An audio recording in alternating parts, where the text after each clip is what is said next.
Hi guys, thanks for joining me today. So today I wanted to talk about what's happening in Zimbabwe. Check out this article. It says Zimbabwe ramps up nationwide power cuts as Kariba water levels plunge. So the water levels in Kariba Dam have dropped massively. This situation is a stark reminder of the country's climate change issues and its reliance on aging infrastructure.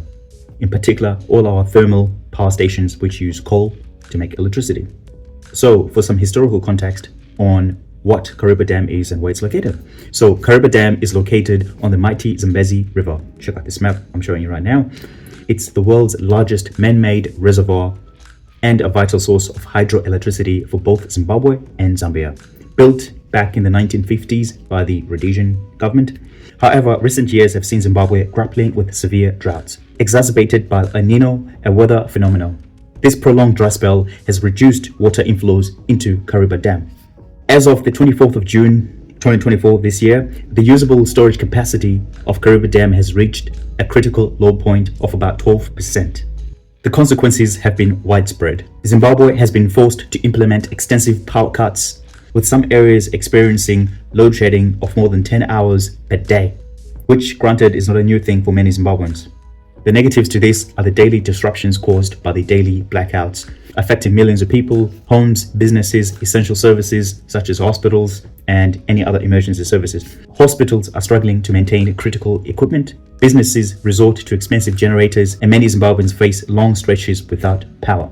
Zimbabwe's current power demand is sitting somewhere around 2,200 megawatts per day, while the available supply is as low as 1,206 megawatts per day, the rest being imported from our neighboring countries.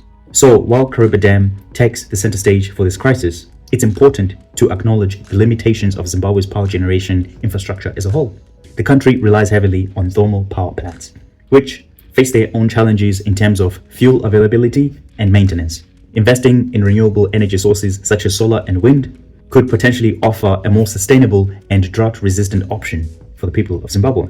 On another hand, you could also look at it as a business opportunity for someone out there who has the capital in place to invest in things such as solar and wind energy. It's also worth noting that Zimbabwe is not alone in this struggle. The neighboring country of Zambia also relies on Kariba Dam for its power generation. They as well have implemented similar power cuts. This highlights the interconnected nature of the electricity grid within the region of Southern Africa right now. As far as I can see, the long-term solutions for Zimbabwe would involve diversifying our energy mix, investing more in other renewable options such as solar and wind, and also addressing the inefficiencies of our current generation plants. I think the government needs to move towards incentivizing more households to have solar power at home. The reason being, it will lower the energy demand from the national grid. So more households really need to invest more into solar and move away from using ZESA as their source of electricity at home. If you have a look at this graph I'm sharing with you right now, you'll see that the IPPs, which are the independent power providers, only account for 43 megawatts of power within this particular day right here. It's a clear indication that there's opportunities to be had here.